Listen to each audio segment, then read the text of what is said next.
Dear diarrhea, diary full of shit. Just play along with myself and I, no one else. Yo, yo, I'm so legit.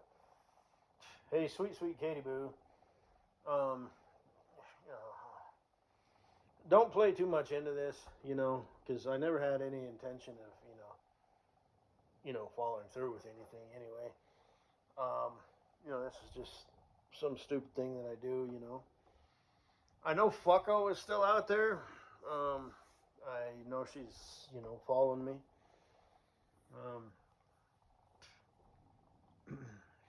I can't help that. I don't care.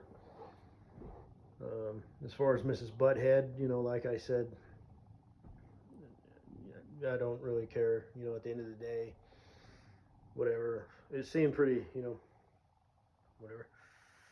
And the same thing with you, Katie Boo. It's like, how the hell? I don't know how you would know of this unless there's a troll who finds this entertaining, or maybe it's, fucko for some weird reason. I don't know, why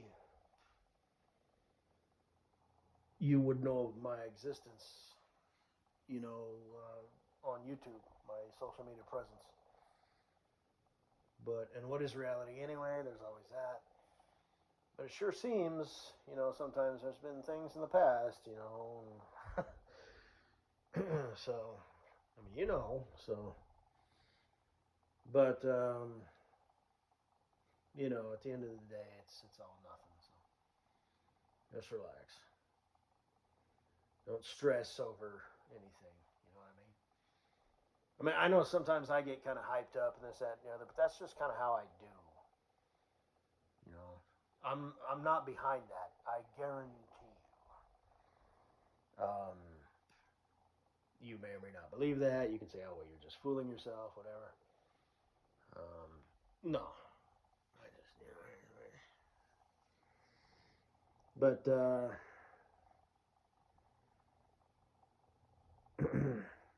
anyway, see, you got a Christmas tree there. It's fake. You almost have to in your situation. Well, no, you can go buy one. They sell them. What are they called? McCormick or some shit like that? Christmas trees? I don't know. Are they like a national thing? My dad sold Christmas trees one year, just sort of as a side gig.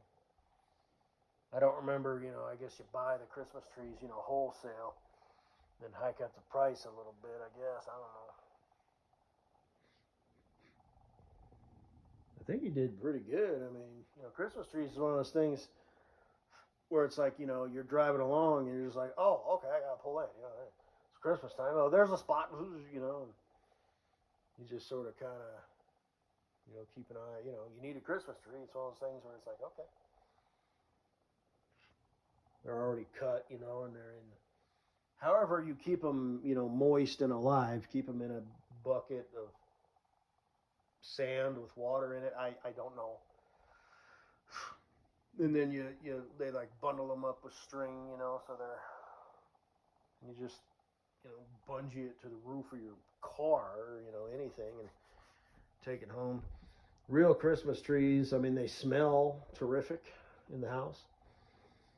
Because me as a kid growing up, my grandparents always had a fake Christmas tree, You take it out of the box, you assemble it, and that's that. But, my sister and I and my mom and dad, we always had a real Christmas tree. Not anymore, we don't. And they don't either. It's just, the thrill is gone, I suppose. But when we were kids, we always, what the fuck did we do? We went to a Christmas tree farm. I don't remember where it was at. But yeah, the trees were in the ground, but they were like in rows, right? And you'd pick it out and you'd cut it and you'd have to drag it to the checkout spot, or put it, whatever you did. I don't remember. But yeah, you had to put it in, I think it was a bucket of sand or something, because you got to make it so it doesn't fall over. But yeah, the needles, you gotta pick those up. If you have a pet, forget about it. Like if you got a cat, no. But because it's a real tree, it's got sap and shit. But I remember, yeah, the smell was fucking fantastic. Like the whole fucking house smelled like a pine tree. So all the memories. Um, I know you probably have bad memories, of your Christmases as a kid. Katie Boo, can you spell tree? We know you can't spell Christmas, but can you maybe manage to spell tree? And you're like, well, sniffle, sniffle, and you run to your room and shit, and everybody's like, ha ha ha ha, what a loser, and they're all singing Christmas carols and stuff while you're in your room crying. Yeah. Whew. Whew. Let that shit go. Anyway.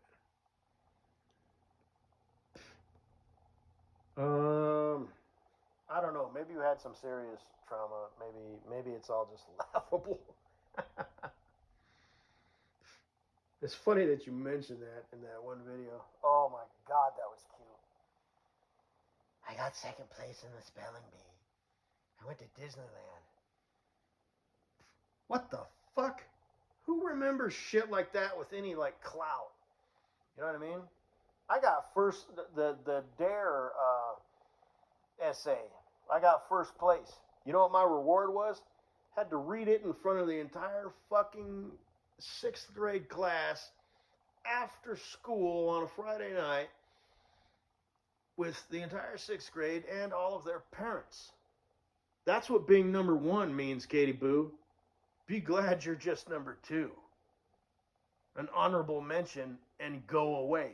Because number 1, people want to see again and again. They want to keep hoisting you up. Trust me, you don't want to go there.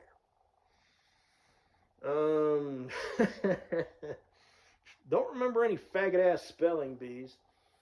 I remember assemblies. I hated those. Where you'd have to sing, every year, Christmas. They had the little steps, and everybody, Oh, on plays, you had to like dress up. Who the hell was I? I was something Tabor. And my wife was Baby Doe Tabor, John Tabor. I'll have to look that up. I don't remember. I had this little vest with a pocket watch. And you had to practice, and so it's like you're not doing schoolwork, but it's for this fucking stupid thing. Eventually the big showtime night comes up, and again, it's Friday, and you're like, oh great, it's the assembly tonight. Everything we've been working for. So you go home. And then you gotta go back to school, in your little costume. And everybody's parents are there, and it's in the gymnasium, and it's just shit. So,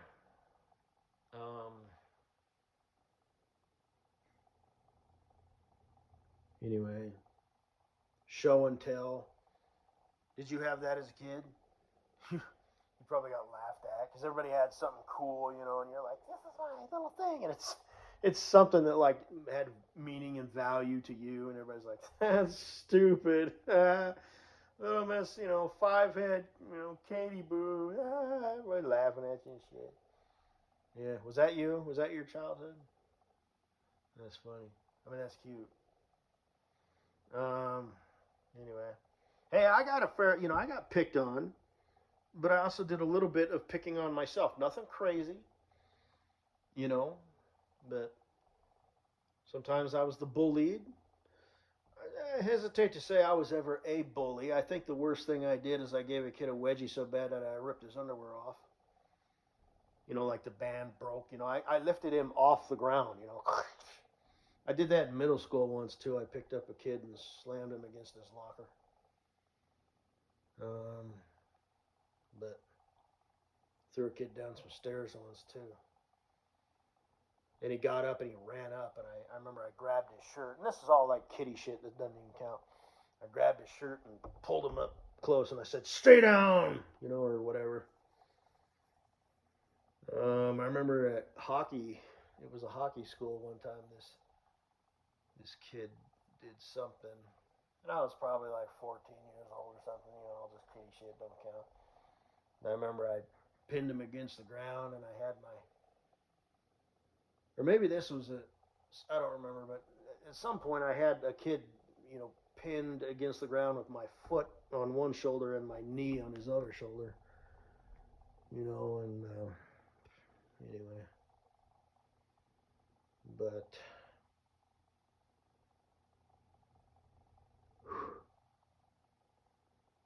um, so you know, I think stuff like that is important growing up.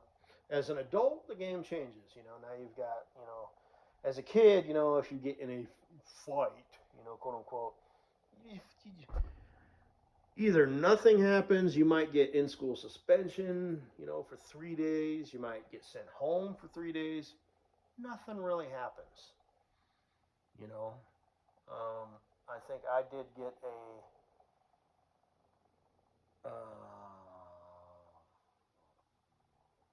It was the most dumbest bitch ass thing. It was actually an assault charge, but you know it was like dropped, and I was on probation for a year and stuff. But yeah, again, I think I was like 14 years old.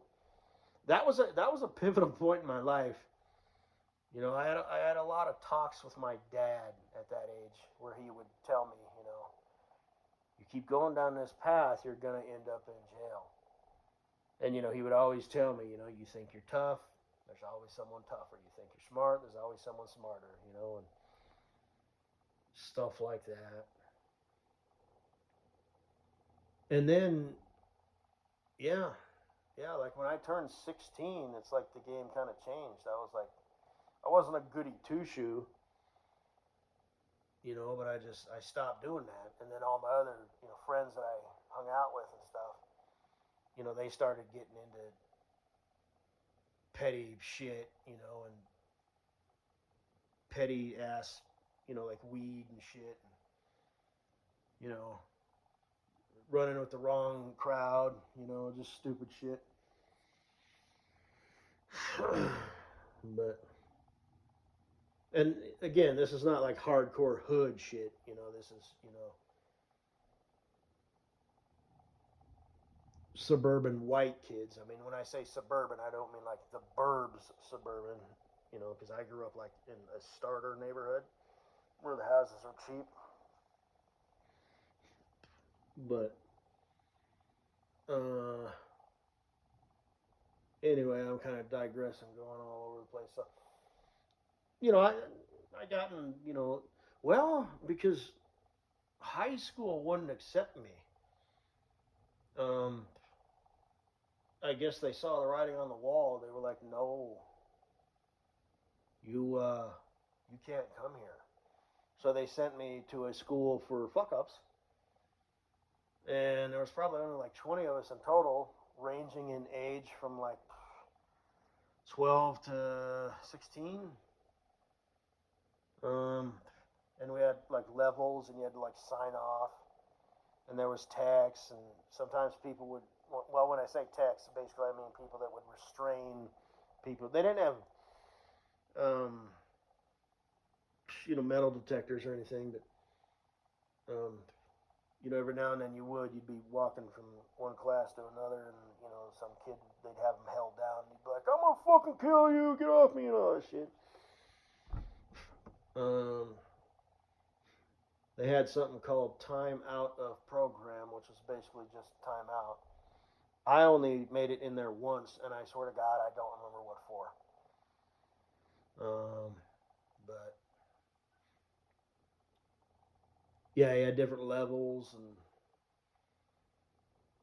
anyway, it was an old building that had, it was all gray and it had vines growing up and stuff. And shit, I got to tell this story though. Yeah, it was science class, and like I said, we're a mixture of ages, mostly boys, some girls, ages of like 12 to 16, maybe 17, something like that. I was like 15. I remember I turned 16 while I was there. Um, but um, we cut out wings out of like construction paper, like rigid cardboard type paper. Either glued them or taped them. I don't know what we did to a balloon. Taped a straw on the back and put it on a string. Blew it up, so it's almost like you're blowing air up a bug's ass or something, like a dragonfly or whatever. Put it on a string and let it go. And I remember it vividly. It was at that moment I realized these kids don't stand a chance. This is just a place for them to go to keep them off the streets during the day. That's it, man. And some of them were rough kids, you know. They had family members in prison, you know, and all that shit. Like prison, not county jail, you know, but prison, you know, and all that. Whew. That's where I got the name Lumberjack. Yeah, you don't get to choose your nicknames. I had the nickname, like my friends and the people, you know, friends of friends and acquaintances, just people who knew me, called me Gabes. Don't know why, but at school they called me Lumberjack. You know, back in the day. And then blah blah blah, slowly transitioned back into high school, you know. Then I dropped out. I got my CDL. Technically, I should have been in, you know, 12th grade, but the minute I turned 18, zoom, I was gone. And I remember, ironically, sometimes I would drive. I was hauling aggregate. You know, sometimes I'd haul asphalt. Usually, it was the material to make the asphalt. They had a plant down in Denver, which is no longer there anymore. It's like a bus depot or some shit. That's where I went to work every morning. That was my home base or whatever. But they had another one in up north. I say that because you don't know what I'm talking about. You don't know where this shit is. But and to get there, I would load out material from Yard B, as it was called, and I'd drive right past my high school, and I'd see, you know, people out, you know, like practicing sports and stuff, and it's like shit. And I was, you know, making a shit ton of money. Yeah, anyway, auto memories.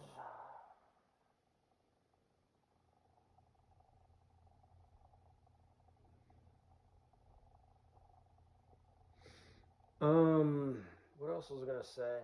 I don't know. I'm just thinking out loud.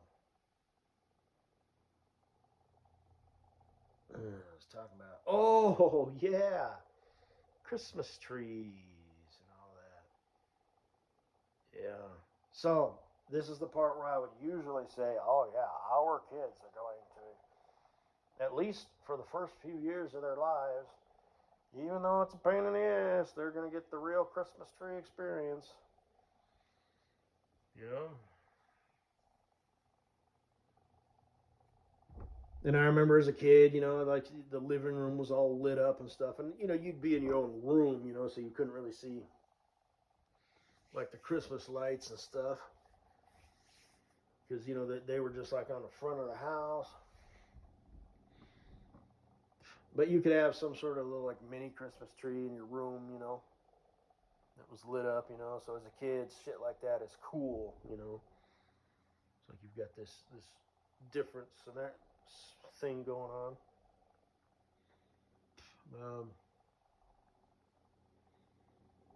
And yeah, or maybe like when I would stay at my grandparents' house, you know, I slept in the living room on the floor. I would bring in the pads on the outdoor patio furniture and put down a blanket on that, and I slept in a sleep bag and whatnot. It's just what I did. You know, that's shit that you do as a kid. You know what I mean? And my grandpa was always like, maybe it's time you should start sleeping in a bed. And it's like, but I don't want to do that. This is part of the grandparents' experience. I mean, I didn't present my case like that when I was a kid. I didn't have the horsepower yet. You know, I would just say, but I don't want to. I like sleeping on the floor. You know, I mean, I wasn't sleeping on the floor. It was like padding, you know, and it was luxurious. And like I said, I had my pillows, like my long pillow and so I had two of those. So I'd have the one and then the one that I would hug. So that's like ingrained in me. That's a huge part of who I am because I've done that my whole life. I hold a pillow while I sleep. I'm a pillow, not only a pillow humper, but a pillow hugger. I have a designated pillow that I hump, and I keep that between my knees just because it feels comfortable. And then I have the one that I hold, you know. And I got my future. Like I said, I'm a Taurus, the friendly bullshitter. Not that I give a lot of stock to that, but what is reality anyway? That's one of the things we like. We like luxury. We like excess. We like, earth tones. We like to be comfortable. You know, we don't like change. We can step up and get things done, but most of the time we just sort of like to fucking be left alone. And there's a lot of truth to that. There really is. Like I said, I'm not real big on that shit, but a lot of that shit does pertain to me.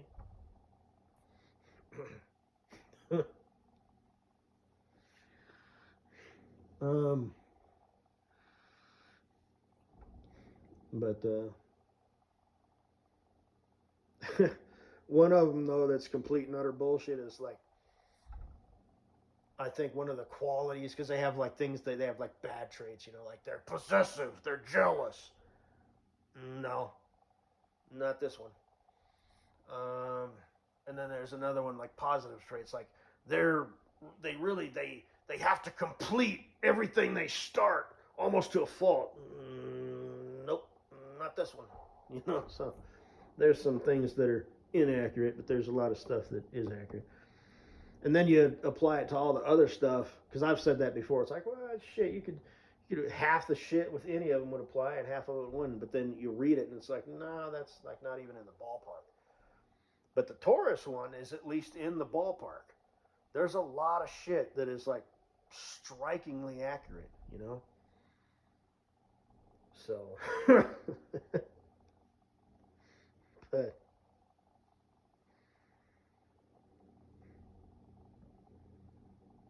um, I guess that's all I gotta say. Yeah, I remember building Legos. I'd build the set, follow the instructions. I'd build like the complicated ones, like with the moving parts and stuff. Airplanes, helicopters, off-road, like buggy cars. So, yeah, show and tell. Yeah. Times have changed though, Katie Boo. I mean, if I want to troll, I mean, like I said, sometimes I forget. This is what I do. I just sort of go down this little fake pretend, avenue, and then poof, that's it. I don't mean to get y'all razzled up, falling in love with me and shit. Sorry, it's just bullshit. But these days you would almost have to homeschool. you know, those days are gone where parents or teachers just taught math, and history and social studies and all that shit that I just said. No, that's not how it is these days. Kids have fucking smartphones and shit in their pockets, and oh shit. So anyway, think about you, Katie Boo. I really am doing that. Because I'm so pathetic. So, prettiest girl in the whole fucking world. I love you this much. Look what little Katie Jr. drew. Or look what Ollie gave me. Look what he drew. I did that.